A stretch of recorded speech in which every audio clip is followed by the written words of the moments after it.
Darren? Yes, it is. Thanks for calling right on time there. How's your day going? Oh, my pleasure. Day's going fine so far? Oh, yeah, everything's great. Somebody who goes through your history will see that you were originally a fan of Frank Sinatra, and then you wound up working for the family, which you are still doing today. What exactly was your journey from fan to employee? Wow, that's a good question. Well, in 1984, I took over the Sinatra Society of America, and that was the year I started college. I actually went to Siena College in upstate New York, and in the summer months, I would travel with Frank on the road, mainly to Atlantic City and Las Vegas. So for those 4 years, when I started doing the Sinatra Society, I got to know him. I got to know the guys in the band and his family. And I think being at a young age, I was very lucky. I think he appreciated the fact that somebody my age took an interest in that music. And it just evolved from there. I mean, I think, like I said, a lot of it had to do with my age and growing up in an Italian household, and my grandfather was in the vending business, so he had a lot of jukeboxes, so I grew up with that music. I was a huge New York Yankees fan when New York, New York came out, growing up in New York, and just being Italian with the Sinatra connection. I just got to know everybody, and it just evolved eventually into a full-time position, and it's been a majority of my life. I mean, I'm now 53, so I've been doing it since I was 18. That's somehow been involved with the Sinatra and the Sinatra family. There's a lot of people who are involved for many years with the Sinatra family. Tom Dreesen famously was the opening act for decades. And it's great to see there was all these great long-term relationships. But is there anything that you feel that more people should know about Frank Sinatra and his legacy? Is there anything that people have wrong in your opinion? Well, look, he lived a life well lived, I think, and the best compliment is probably the simplest. He was the voice. I mean, he was the defining voice of the 20th century. He was also an American original. I think his influence and impact are still felt worldwide. He was one of the first performers to travel the world. But his music moved people because when they heard him sing, they thought he was singing to them. He had a way of touching people with that music that was unique, and it touched on emotion, and all human beings respond to emotion. So you can listen to Frank Sinatra if you're in a good mood, and you'll be ebullient listening to Come Fly With Me.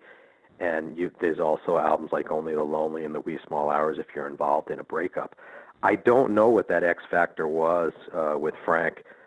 Certainly if I knew or other people knew, they would bottle it and sell it to entertainers. I do think it was more of the personal connection that he had, and just growing up in the 20th century and becoming one of those icons. But I do think it's that his music moves people. And, I was very lucky, as I said, in the last decade or so of his performing to go to about 90% of the shows and see this man perform and see the impact he would have on audiences of all generations.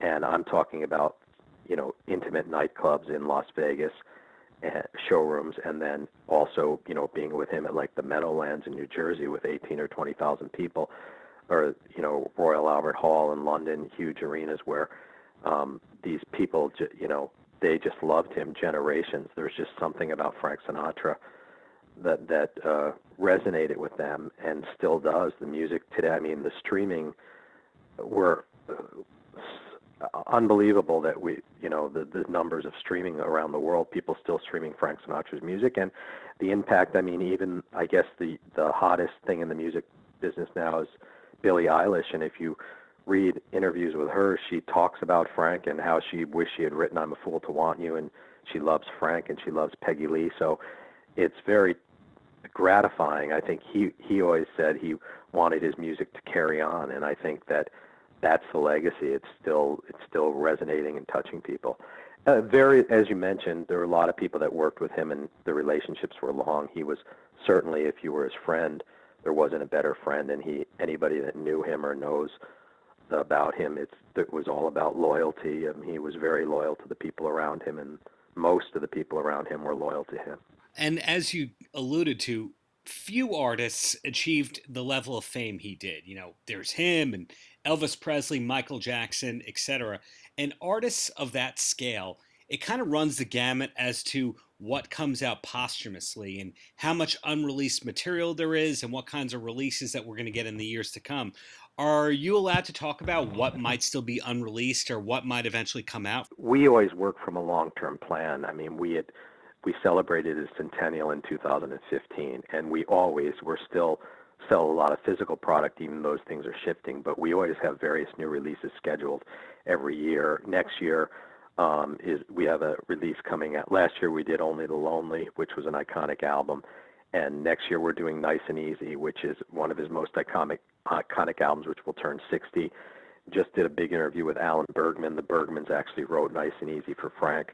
But yes, we do, constantly. Last year we did, this year actually, a new compilation. Frank sings the songs of Marilyn and Alan Bergman. We did a 50th anniversary of My Way. Next year is the 60th anniversary of the Rat Pack. And this man had, there are few like him. There's Elvis, the Beatles.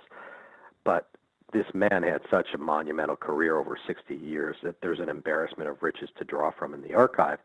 And the problem I have, or we have with any Sinatra project, is not what to include, but what you have to leave out. Nothing is static either, because we're constantly finding things. The amount of work that he was able to accomplish from about the late 30s until he retired in 95, when you're talking about radio, television, recording movies, and personal appearances, is staggering. I mean, especially when he left Tommy Dorsey and became sort of the first teen idol, broke away from the big bands, really caused the demise of the big bands. But you look at what his output in the 40s with radio, making movies at MGM, and personal appearances, it was like he never slept. And starting in that period during World War II, went over to Italy to entertain the troops, but really around 1950 or so, going to the UK and going around the world and becoming one of those first artists that I said that became internationally known did a world tour in 1962 for children's charities, went to, I think, 12 countries, and just since then traveled the world over. And I think the international appeal also is because he was a movie star. You have to remember he made 60 movies and won 3 Academy Awards. That career in itself today, if somebody had that, they would be deemed a major movie star. But take into account that, like I said, he's probably the greatest and most popular vocalist of the 20th century. I don't think anybody will ever replicate that. It just, the breadth of work and the depth is astonishing. You have an interesting new tie-in with Jack Daniels. Can you tell me a little bit more on that end?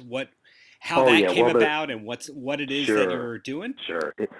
The Sinatra and Jack Daniels things go back decades. I mean, sometime in the late 40s, Frank was introduced to Jack Daniels by Jackie Gleason and Humphrey Bogart, friends of his, and in those days, nightclubs, they'd go out socially. Since that time, it became Frank's favorite drink. He would have Jack Daniels with him on stage during performances, would raise his glass to salute people and mention that he was drinking Jack Daniels, kind of put Jack Daniels on the map. Even when I was traveling with him in the late 80s and up till he retired, there would, the production manager, they'd always have to have a glass of Jack Daniels on the piano for him, and there'd be Jack Daniels backstage in his dressing room. And what happened was there was a man named Angelo Lucchese, a salesman for Brown-Forman. I believe he was with them for 60 years.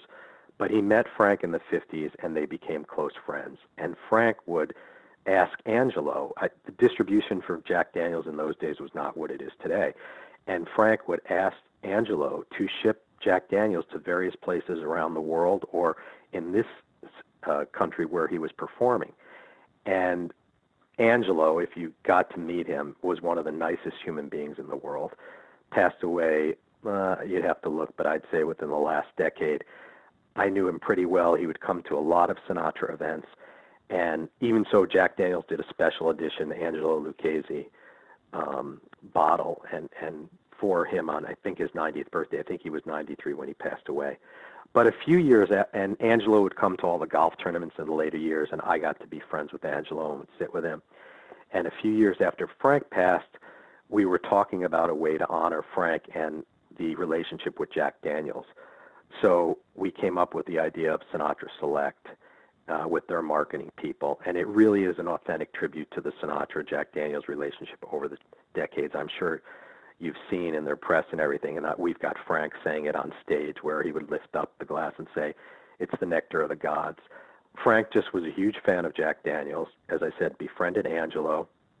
I think they made Frank a squire, gave him a piece of land, but really became an unpaid champion of the brand through the 50s, 60s, all through his career. And we just felt this was an authentic way to celebrate that relationship. We don't, unlike Elvis and a lot of other brands, we don't do a lot of licenses. And I'm not putting anybody down, but if it's not authentic, it really doesn't work for us.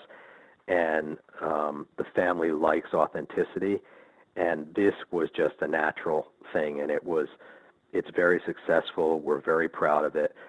And we also, for the centennial, they did a special edition of Sinatra Select, 100th issue that I think sold out. There was a limited amount of cases. You can find out from Mary Beth or Sven. But yes, it's authentic because this is a relationship that has strived since the late 40s of Frank and Jack Daniels.